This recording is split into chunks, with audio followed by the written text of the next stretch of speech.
Esto es Hablemos de Mercado con Juan Cruz Campero y Manuel Caballero. Una mirada a las finanzas y la economía.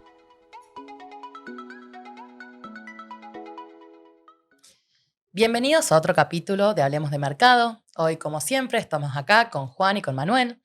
Esta semana el dólar oficial estuvo en torno a los 1.450 puntos, el MEP cerca de 1.480, el riesgo país podemos decir que subió un poco, está dentro de los 650 puntos. En cuanto a las inversiones, bueno, los bonos CERS están con una tasa de un 6-8% y los activos de renta fija con un 30-33%. El Merval está acumulando una suba del 6% en lo que va de la semana. Así que bueno, ahora bien, venimos hablando en los últimos capítulos de la remonetización de la economía, de tasas de interés. Esta semana hubo una licitación. ¿Nos podrían contar cómo salió, chicos? ¿Cómo estás, Sofi? Bueno, a ver, la licitación de esta semana fueron 14,5 billones de pesos los que estaban venciendo, ¿sí? De los cuales, a ver, se renovó el 96%, casi el 100% de esa deuda, digamos, pudo rolearla el Tesoro. Bueno, ese dato es importante por un poco por lo que venimos nosotros repasando todas las semanas, que tiene que ver con ir viendo si el Tesoro toma la decisión o no de inyectar algo de liquidez al sistema, digamos, ¿no? Porque la realidad es que venimos de un escenario de una política monetaria muy restrictiva, donde tenés un mercado que, podemos decir, empieza a demandar algo de liquidez. Bueno, el gobierno en esta licitación particular, un poco por la dinámica de encaje y unas normativas, digamos, como que facilitó ese roleo de deuda. Estaba buscando, digamos, un roleo de deuda más cercano al 100%.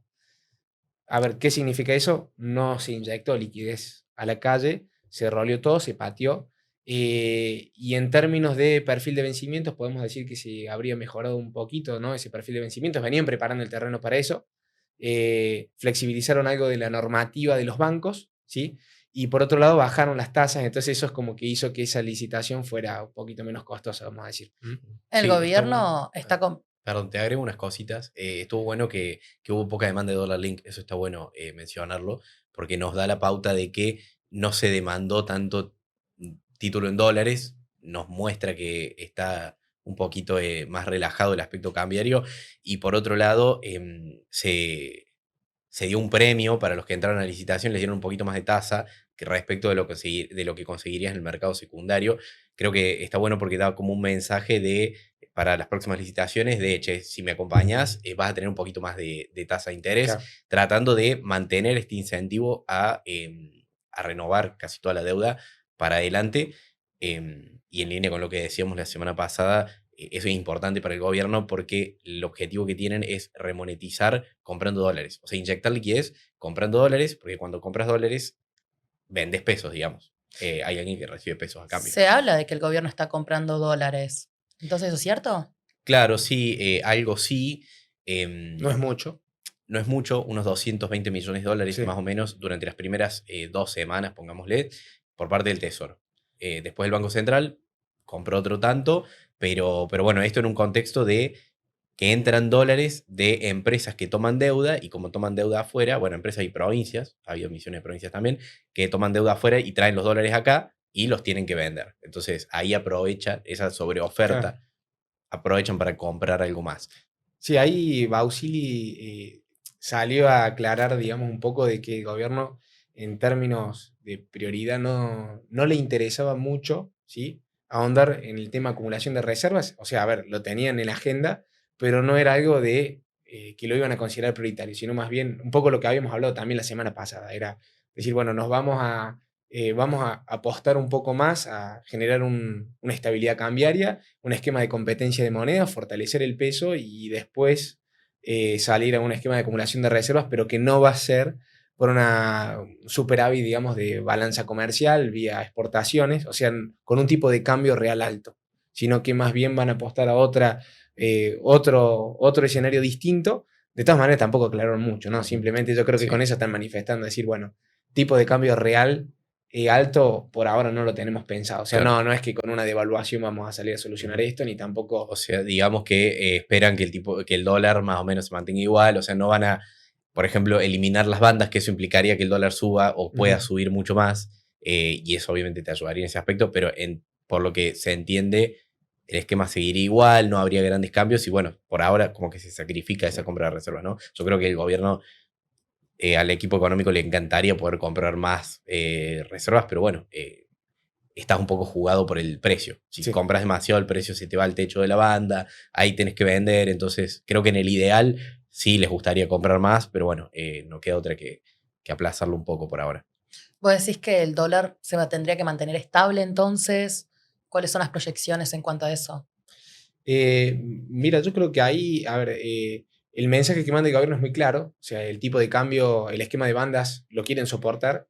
Eh, a ver, diría que si no hubiese existido este préstamo, eh, con esta negociación con el Schwab, con Estados Unidos, hoy la situación sería otra, ¿sí? Porque tendríamos un perfil de vencimientos complicado para los próximos 2 años, eso da como oxígeno, y sumado a eso, un resultado electoral fuerte, potente, que lo que le permite hoy al gobierno es pensar en un roleo de deuda.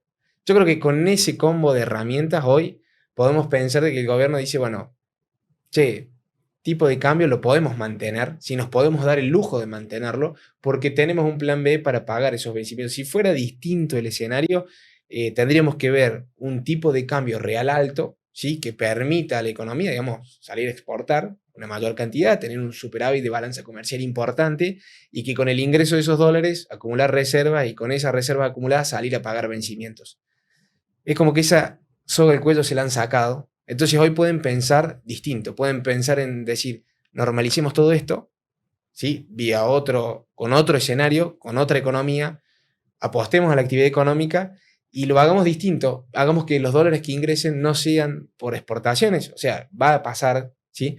Pero sino más bien por vía cuenta de capital, que, a ver, pasado en limpio, ¿no? Y dicho de la forma más llana posible es vía inversiones o plata que entra al país, digamos, para Ujú. quedarse, ¿no? Sí, puede ser deuda también. Puede ser Ujú. deuda también. Sí, ahí te sumo, aparte de este esquema, que también hay algunas cosas más micro que también yo creo que van a jugar a favor del peso, o al menos que van a ayudar a que el dólar no suba o incluso baje, que es la típica estacionalidad de diciembre, que lo venimos diciendo también bastante. Ujú.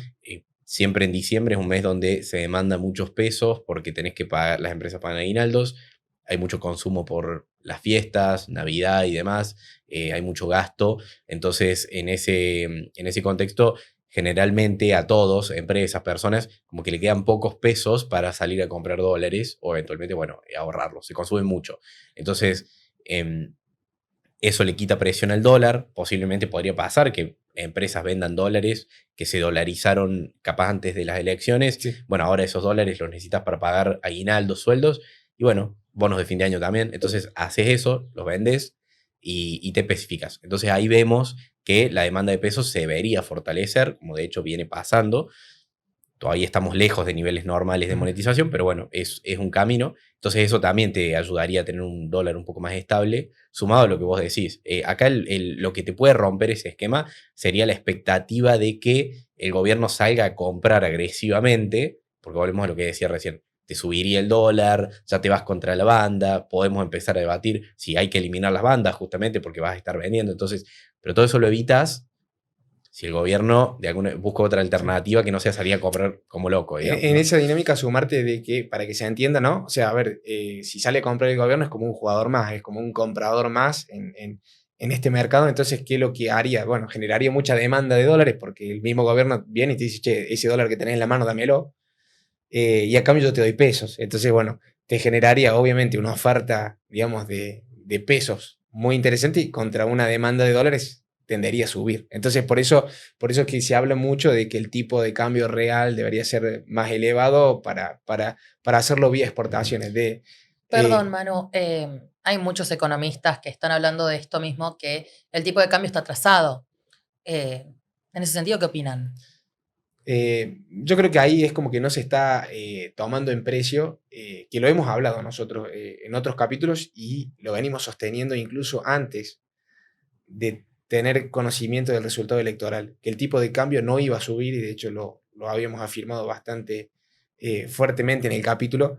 Eh, pero justamente por una dinámica distinta a la que venimos acostumbrados y por un manejo también de la economía muy distinto al que nos tiene acostumbrados, digamos, este país, desde un perfil mucho más financiero. Ahí, a ver, el gobierno generó condiciones para que ese tipo de cambio, digamos, no se nos vaya, ¿sí?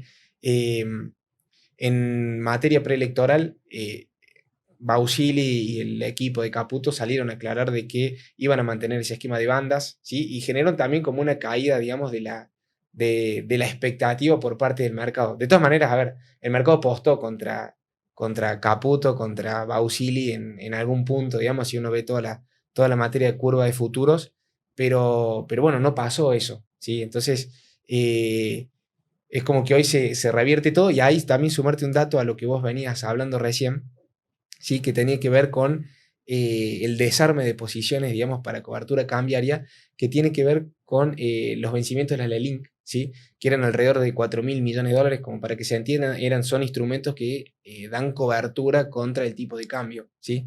De esos vencimientos solamente se renovó el 7%, es decir, que el mercado solamente pidió renovación de esa cobertura solamente por el 7%, el resto es plata que la metieron en otra cosa, Sí. ¿sí? Como para ponerlo en contexto. Entonces, ¿qué quiere decir eso? Que el mercado no ve un tipo de cambio más alto, ¿sí? Y ahí, responder a la pregunta de Sofi, el año que viene es un año en el cual vamos a tener niveles de exportaciones, por lo que se viene, digamos, conociendo hasta ahora, más elevados por exportaciones en materia energética, después el sector minería, que también está bastante fuerte, y después el sector agroexportador.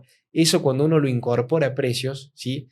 Debería haber un tipo de cambio bastante más bajo, es decir, con un peso mucho más fortalecido, ¿sí? Porque esto como que, a ver, es como que hoy nos ingresen muchos dólares hoy, ¿sí? Es como que el mercado los incorpora en precio adelantándose al año Sí. que viene, ¿sí? Sí, Y si tenés más dólares, son más baratos, digamos. son más baratos y tenés un peso mucho más fortalecido. Entonces yo creo que en esa dinámica el gobierno se siente cómodo. Por un lado se saca la presión, ¿sí? Por una cuestión de que, como dijimos recién, tiene la posibilidad de rolear deuda, tiene un riesgo país más bajo, tiene la posibilidad de salir a emitir una tasa más baja, y por otro lado también tiene la garantía, o por lo menos en vista, ¿sí? Un año con un mayor nivel de exportaciones, ¿sí? Por una cuestión de lo que se viene trabajando, con todo el tema de vaca muerta, con todo el sector minero. Entonces, yo creo que el año que viene podemos volver a tener esta discusión. Hoy no. Sí. De hecho, venimos con récord de exportaciones hasta ahora. Y seguramente eso debería seguir creciendo, como vos decías.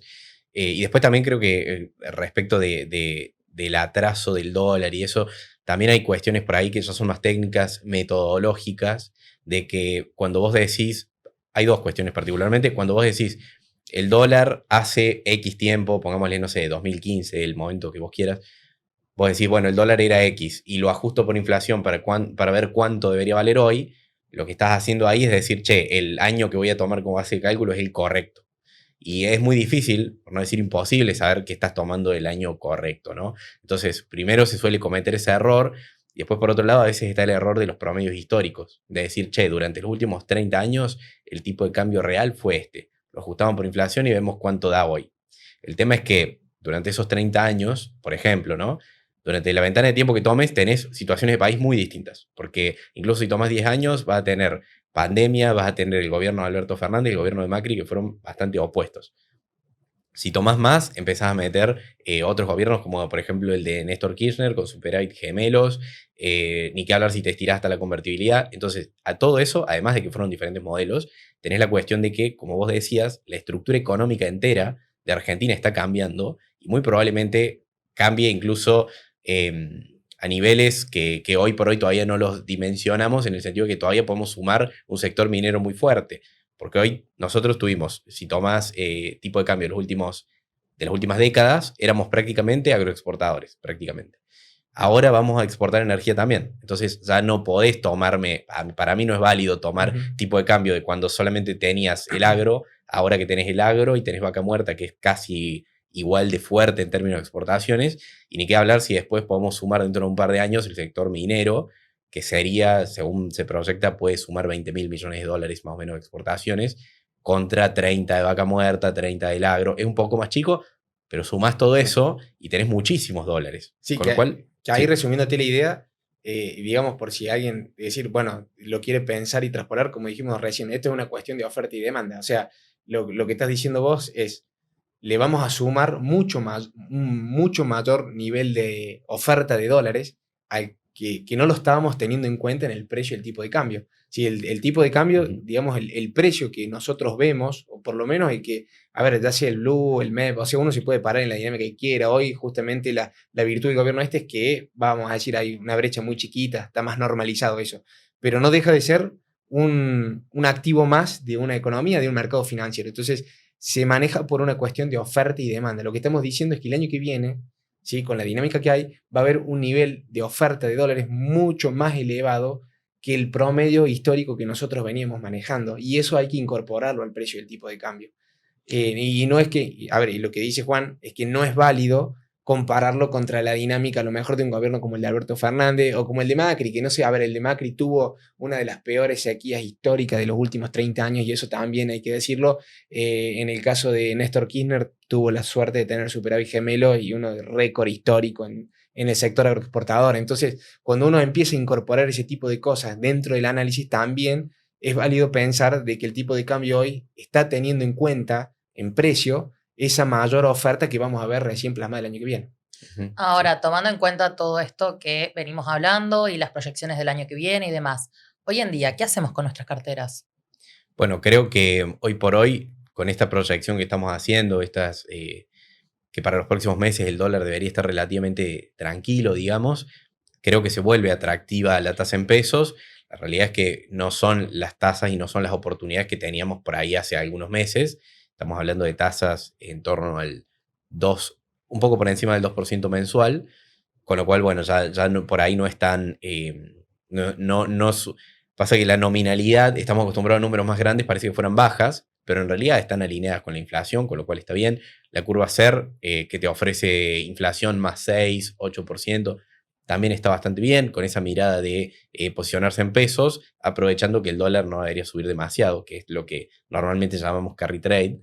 Yo creo que ahí hay oportunidades. El riesgo país es verdad que comprimió muy fuerte ya y le está costando caer de 650, 600, pero bueno, si esto sigue durante los próximos meses, no es algo que tenga que seguir necesariamente mañana, pero si durante los siguientes meses el riesgo país sigue bajando, que debería a mi criterio, bueno, también tenés oportunidad en bonos en dólares, por ejemplo. Obviamente que obliga a ser mucho más selectivo, ¿no? A la hora de elegir el activo, ¿no? O sea, dinámica de inversiones. Cuando baja el riesgo país o se comprime el riesgo país, debería mejorarte la cotización del título que uno tiene en cartera. ¿Sí? Ahí uno ganaría, digamos, por un upside o por un mayor valor del título que tiene, justamente porque se comprime la tasa que te va a rendir Claro. ese bono. Ahora, Baja la tasa, sube el precio. sube el precio. Ese sería, digamos, un principio básico. Pero ¿qué pasa? No es lo mismo estar parado sobre un riesgo país de 1200 puntos que de 600. Es como que ya llegamos a una línea de normalidad, o sea, o por lo menos más cerca de lo normal, con lo cual decir, bueno, si yo tengo que empezar a elegir títulos, tengo mucho menor lugar para la compresión. ¿Sí? Entonces tengo que pensar en qué títulos voy a llevar. No puedes llevar cualquier cosa. ¿Y a qué Porque, título nos vamos? Perdón. bueno, ahí yo creo que bastante agradecido con las preguntas de la Sofía. Yo creo que ahí en ese sentido yo me iría más que nada a títulos, digamos, a todo lo que tiene que ver con curva soberana, que lo venimos repasando. Mientras más largo te vas, ¿sí? Uno puede llegar a capturar mucho más upside de precio, que es esto que venimos hablando. Comprime riesgo país. ¿Cuál es el título que más se me va a revalorizar? Va a ser el más largo, ¿sí? Y si uno se quiere poner en una postura un poquito más conservadora, te vas a títulos más cortos, ¿sí? Hoy había un spread de ahí de tasa entre lo que tenía que ver con el GD30, GD29 contra AL29, AL30, ¿sí? Y después, a ver, y en materia, digamos, lo que tiene que ver, a ver, esos soberanos, después tenés Bopreales, seguimos confiando y poniendo algunos. Yo pondría algo de la cartera, a mí me gusta mucho el Bopreal, sobre todo por una cuestión de emitir algo de riesgo, tener algo de cobertura cambiaria, y por otro lado, a ver, tiene buenos rendimientos, digamos, ¿no? En el escenario en el que estamos hoy. Hoy Sí. no vamos a encontrar ningún rendimiento por arriba del 8 al 10%. algunos... Sí, siempre hablando de instrumentos moderados, conservadores, sí. Sí, De y hecho, a bueno, mí el Bopreal me gusta en el contexto de una cartera conservadora, con ONs, Bopreal y 27, yo lo veo muy sobreponderaría bien. la cartera sobre un Bopreal más que a lo mejor en algo de la curva soberana, digamos, ¿no? O sea, buscaría a lo mejor eh, capturar justamente estas oportunidades de compresión de riesgo país con un título como el GD41 a lo mejor, pero me gusta mucho más el otro en términos de TIR, ¿sí? Es un activo mucho más seguro, que tiene un rendimiento parejo, vamos a decir, ¿no? Y después, bueno, después lo que es materia SER, para el que tiene administración de, como dijiste vos, administración de la curva de pesos, digamos, todo lo que tiene con deuda local, me gusta mucho lo que tiene, bueno, SER, como siempre dijimos nosotros, son todos títulos que se ajustan por inflación, son atractivos, como que uno arma una cartera con SER y puede, digamos, decir, bueno, Sí. está bastante correlacionado con lo que está pasando en la economía local. Sí, primero, perdón, te da esa cobertura, eso Sí, seguro, que si te quieres cubrir, lo mejor es que algo que ajuste por inflación, pero aparte lo que tiene el SER es que, a ver, ¿qué podría salir mal, digamos? Sobre todo si lo comparas contra la tasa fija. Podría salir mal que la inflación baje mucho más rápido de lo que se espera. sí. Que vos digas, bueno, entro con una inflación del 2% mensual para adelante, que me va a dar lo mismo que la tasa fija, y después la inflación sea del 1, ponele. Y bueno, y ahí capaz que dejas plata en la mesa, digamos, tampoco es que perdiste, pero ganaste menos. Pero las proyecciones cuando uno ve el REM y la lógica también te dice que es complicado bajar del 2% la inflación o estamos en un... Porque pasa como con el riesgo país. Es fácil, cuando vos estás en números altísimos, y empezás a normalizar, es fácil bajar rápido. Cuando ya estás en el límite, se vuelve cada vez más complicado.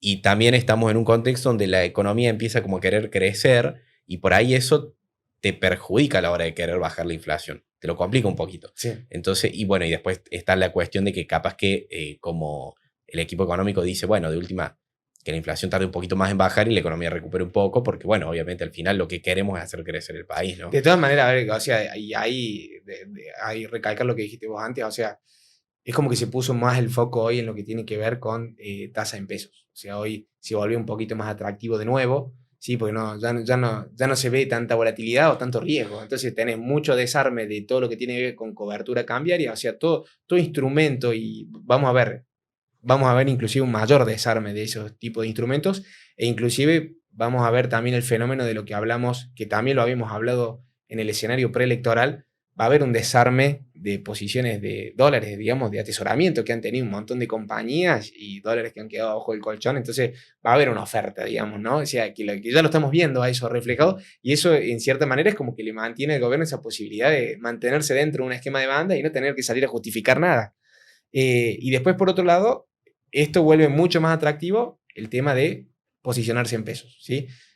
Para hacer carry o administración de capital de trabajo para empresas, digamos, locales que dicen, bueno, no van a tener grandes riesgos cambiarios, que lo deberías pensar más que nada si tenés una dinámica más dolarizada, ¿no? Dentro de la compañía. Pero creo que ahí le hemos contestado a Sofi con lujo de Para que detalle. no se enoje. Ajá, sí, sí, sí. Sí.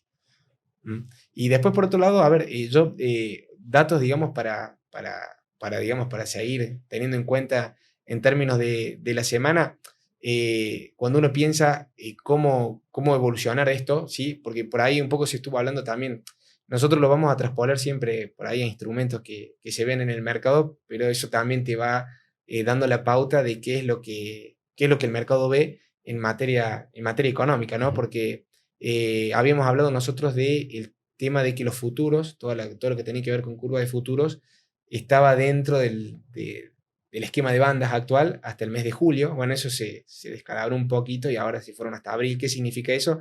Que el mercado viene, ¿sí?, viendo más o menos de que el tipo de cambio va a ser muy similar a lo que el gobierno plantea en términos de esquema de bandas hasta el mes de abril. Antes era hasta julio. Quiere decir que después a lo mejor ve una dinámica distinta o ve como un cuellito de botella ahí.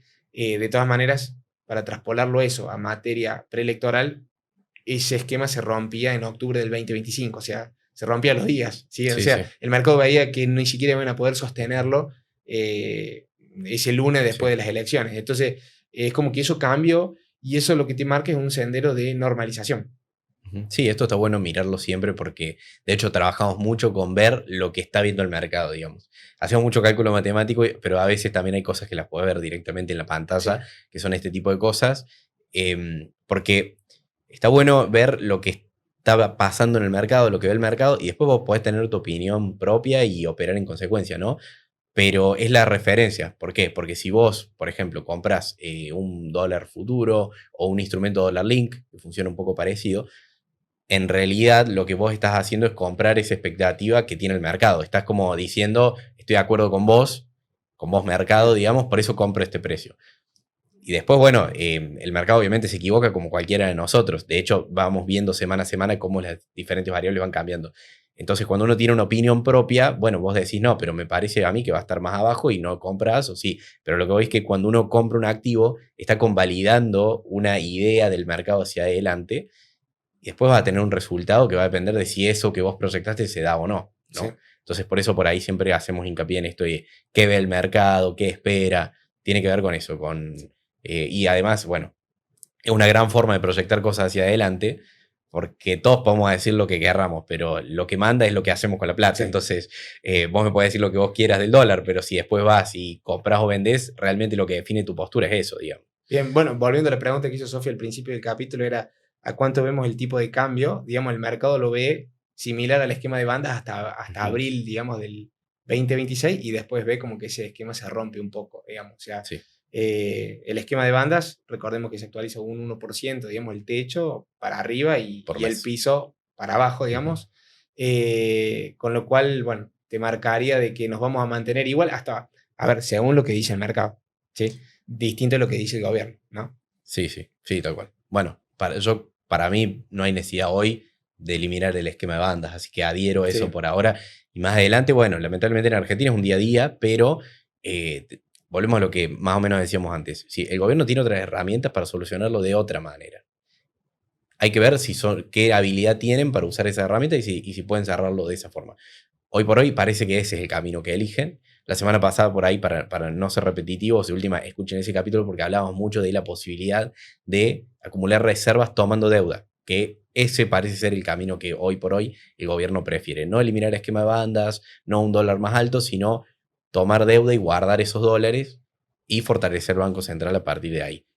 De última lo podemos repasar capaz el capítulo que Sí. viene, pero bueno, nada, hay Sí. herramientas para encontrar otra solución. Sumado a eso te marca como una dinámica de, o sea, qué esperar también, ¿no? O sea, una economía tranquila, donde el gobierno priorice esa estabilidad cambiaria, donde busquen esa compresión de riesgo país, un menor costo del crédito, digamos, ¿no? Para compañías locales y compañías, digamos, que tomen crédito en el mercado internacional. Y bueno, y eso justamente tenés una reactivación económica importante, o sea, es como que toda una dinámica que por ahí, digamos, la podés traspolar, por ahí parece como muy lejano todo esto, ¿no? El tema de hablar del esquema de banda, de futuro y todo eso, pero bueno, un poco también la idea es tratar de ver, a ver qué significa eso, ¿no? Porque como dijiste vos recién, quieras o no, el que termina, digamos, manejando todo esto, a ver, una cosa es lo que puedas ver vos en la televisión o la opinión de alguien o lo que sea, o por ahí el tipo de cambio de convertibilidad y otra cosa muy distinta es qué hace la gente con su plata. Y eso al fin y al cabo es lo que termina marcando a cuánto después terminas viendo un tipo de cambio, a cuánto terminas viendo la tasa de interés, a cuánto tiene que salir el gobierno a licitar esa tasa de interés para justamente tratar de calmar un poco esa demanda ferviente de dólares. Bueno, o sea, tenés una dinámica que, a ver, quieras o no, no la podés tener ajena al mercado. Y ese es la gran fortaleza que tiene el gobierno de ahora. Bien. Perfecto, chicos, súper claro todo. Bueno, si les parece, nos despedimos. No se olviden de seguirnos en nuestras redes, @Hablemos de Mercado. Y bueno, nos vemos la semana que viene. Nos vemos la semana que viene. Así es.